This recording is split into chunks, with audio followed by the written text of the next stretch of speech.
Kalian tahu Mike Tyson nggak? Salah satu juara dunia dalam boxing atau tinju. Selama karirnya, dia menghasilkan setidaknya 300 juta dolar. Itu kalau dirupiahin sekitar 4,5 triliun ya. Tapi si Mike Tyson ini, dia pernah menyatakan kebangkrutan dan memiliki utang kurang lebih 30 juta dolar atau sekitar 450 miliar. Kenapa bisa begitu? Ini menjawab judul thumbnail kita hari ini. Ketika kamu tidak bisa belajar hal yang akan kita bahas hari ini, maka kamu akan miskin seumur hidup. Bayangin aja, kamu punya penghasilan 4,5 triliun dan itu hilang semua. Kan goblok. Kamu bisa nyari uang sebanyak-banyaknya, tapi ketika kamu tidak bisa memanajemen duitmu, maka kamu akan selalu miskin.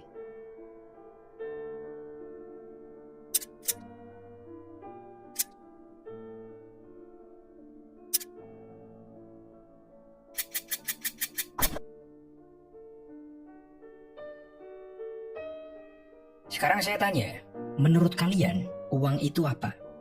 Apakah dia ini cuma sosok yang datang ke kamu, tapi begitu datang langsung kamu suruh pergi? Atau uang menurutmu itu sesuatu yang harus kamu jaga betul-betul? Atau menurutmu juga uang itu sesuatu yang harus kamu habiskan? Atau sesuatu yang lain? Jadi sebelum kamu belajar cari uang, kamu harus tahu dulu, menurutmu uang itu apa? Dan bisa memanajemennya. Soalnya percuma dong kalau per bulan kamu punya penghasilan 20 juta, tapi di akhir bulan kamu gak punya apa-apa yang bisa menunjukkan bahwa kamu itu berpenghasilan 20 juta. Buat apa? Nah, hari ini kita akan belajar tentang itu.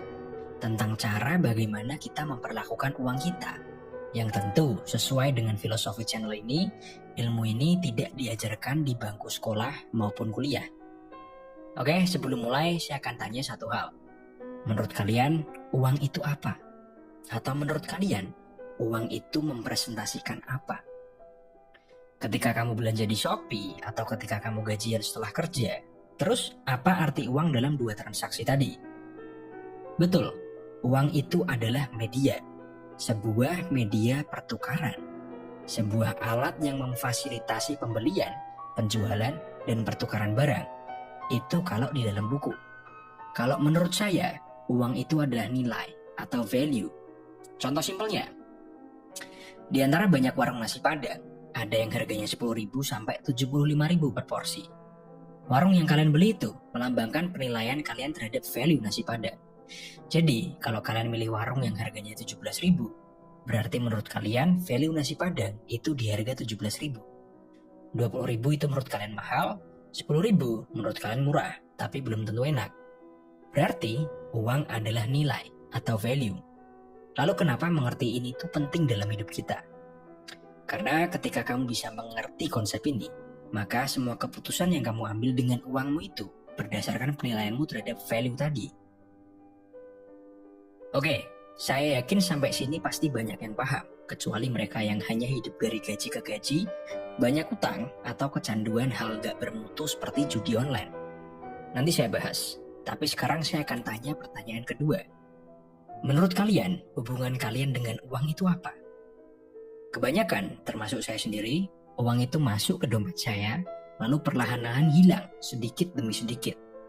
Berarti hubungan kita dengan uang itu pemasukan dan pengeluaran.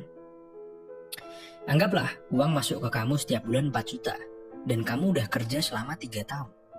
4 kali 3 kali 12 sama dengan 144 juta. Nah, dari total penghasilanmu 144 juta ini, sekarang kamu megang uang berapa? Kalau sedikit, berarti permasalahanmu ada di konsumsimu.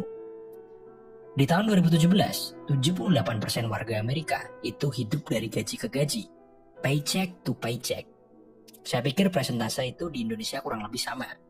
Nah, kalau kalian sama seperti itu, hidup dari gaji ke gaji, maka permasalahannya ada di konsumsimu. Yang berarti, sebelum kamu belajar nyari uang, kamu harus belajar tentang mengontrol konsumsimu atau pengeluaranmu. Biar nggak kayak Mike Tyson tadi.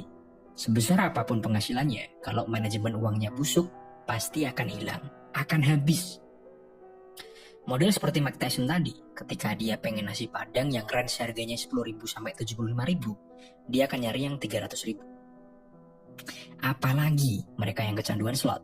Rata-rata masih mahasiswa atau mereka yang gajinya menengah ke bawah. Mereka dapat uang 4 juta, awalnya mungkin cuma depo 200 ribu atau 400 ribu.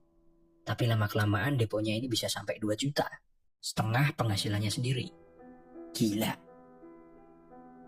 Oke, selanjutnya kita akan bahas sebuah jebakan yang pasti kita semua pernah atau akan mengalami dalam hidup kita, yaitu jebakan uang.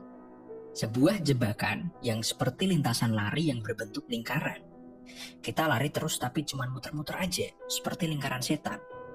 Kalian kerja 5 hari dalam seminggu, gajian sebulan sekali, dan ketika gajian, uang itu masuk ke rekening kalian. Dalam 1 hari, uang itu sudah hampir habis. Entah kita buat bayar kebutuhan, buat hedon, kita buat bayar cicilan, atau yang paling goblok, kita buat judi slot. Tanggal 1, uang masuk 4 juta. Tanggal 3, tinggal 1 juta. Dan itu harus cukup untuk sebulan. Kan goblok.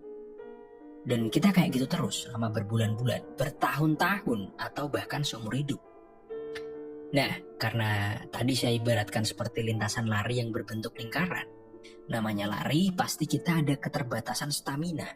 Bisa jadi baru 3 putaran kamu sudah lelah, jatuh sakit, lalu kehilangan pekerjaan kalian. Kalau udah gitu, kalian bisa apa? Padahal kalian habis ambil cicilan mobil 5 tahun, atau habis ambil DP rumah 15 tahun. Mampus kalian. Kalaupun tubuh kalian tahan banting, stamina kalian kuat, kalian yakin bisa lari sampai 100 putaran. Lalu, apakah kalian bisa menjamin bahwa mental kalian akan tetap sehat dan bugar setelah 100 putaran? Ini yang sering dialami orang tua kita yang dari golongan menengah ke bawah. Contohlah bapak saya. Beliau bekerja dari usia muda, jadi tentara ketika lulus SMP. Karena beliau dari Tamtama yang pangkat awalnya prajurit, otomatis sangat susah untuk jadi bintara, apalagi perwira. Dan menurut cerita bapak saya pun, zaman dulu untuk naik pangkat itu ada 2 cara. Pertama, dapat prestasi dari berangkat perang, atau kedua, nyogok komandan agar bisa disekolahkan ke sekolah bintara atau perwira. Zaman dulu masih kuat sekali korupsi dan nepotismenya. Selain itu, cuma perlu nunggu waktu 4-5 tahun untuk kenaikan pangkat normal. Itu pun juga bersyarat. Nah, karena bapak saya ini punya anak dan beliau family man, opsi kedua sangat tidak mungkin karena uang yang beliau dapat itu untuk keluarga. Jadi untuk naik pangkat, bapak saya sering berangkat perang. Lama-kelamaan ini berdampak pada kestabilan psikis bapak saya. Dan ketidakstabilan ini menyebabkan saya di masa kecil sering dikebukin. Kalian yang anak tentara atau polisi pasti pernah dikebukin juga. Karena hal ini sudah struktural di kalangan aparat-aparat dengan pangkat kecil. Gaji sedikit, tekanan mental berat. Salah langkah sedikit, disuruh berangkat perang atau dipindah tugas. Jadi kesimpulannya, mungkin beberapa dari kalian, seperti bapak saya, fisiknya kuat, tapi lama-kelamaan pasti akan berdampak pada mental kalian. Oke, jadi kita lanjut lagi ke jebakan uang. Kalau sekarang kalian menyadari bahwa kalian masuk ke jebakan uang, maka kalian harus segera cepat keluar. Caranya adalah memperbaiki hubungan kalian dengan uang. Langkah pertama yang bisa kalian lakukan adalah menulis semua pengeluaran kalian. Dari mulai sewa kos atau biaya tempat tinggal, biaya transportasi, biaya makan, biaya kebutuhan, biaya hiburan, dan seterusnya. Intinya, kalian harus memahami diri kalian, pengeluaran dan konsumsi kalian. Kalau kalian sudah paham, langkah selanjutnya adalah budgeting atau menentukan target berapa banyak seharusnya uang kalian keluar dalam sebulan.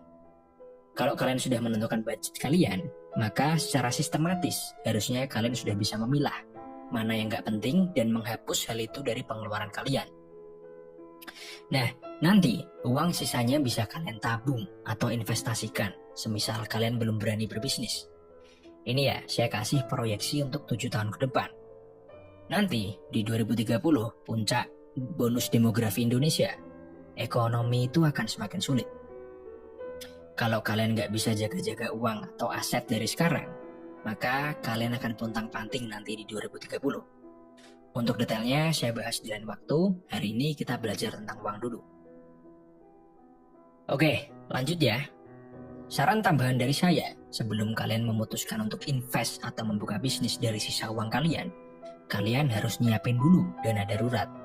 Jaga-jaga seandainya kalian di PHK. kalian sakit, atau berbagai macam alasan darurat lainnya. Jadi kalian harus bisa menekan lifestyle kalian. Bahasa Jawanya sakmatio atau secukupnya aja. Jangan malah kalian hidup dengan lifestyle yang jauh di atas gaji kalian. Kalau kalian kayak gitu, dalam 1 tahun aja, saya yakin kalian akan terlilit utang. Tapi jangan salah ambil kesimpulan. Saya nggak bilang beli mobil mahal, perhiasan, iPhone 15, dan barang-barang mahal lainnya itu tidak berguna. Yang saya maksud itu belinya sesuai standar gajimu.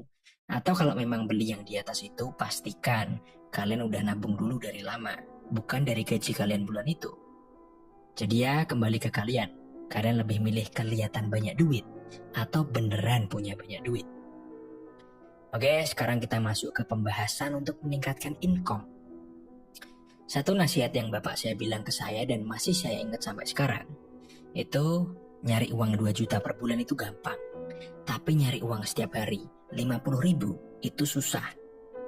Sekilas memang terdengar gak masuk akal. Karena kalau kita nyari uang setiap hari 50.000, dalam 1 bulan kita cuma dapat 1,5 juta. Tapi kemampuan cari uang setiap hari itu lama-kelamaan akan berkembang, berevolusi dari yang sehari 50.000 meningkat jadi 60.000, meningkat lagi jadi 70.000, dan seterusnya. Dari pengalaman saya terhadap uang, menekan pengeluaran itu jauh lebih mudah daripada meningkatkan pendapatan. Nah, tapi karena ini kuliah kehidupan, saya akan bahas sedikit tentang jalur-jalur untuk meningkatkan pendapatan. Tapi nggak mendetail ya, buat gambaran aja. Detailnya saya bahas di konten lain. Pertama, jalur bisnis. Jalur paling cepat untuk dapat uang.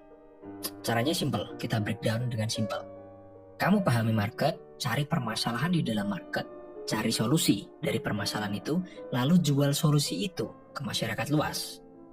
Itu jalur bisnis, tapi nggak semua orang mau dan mampu ke jalur ini. Kedua, jalur investasi. Caranya simple.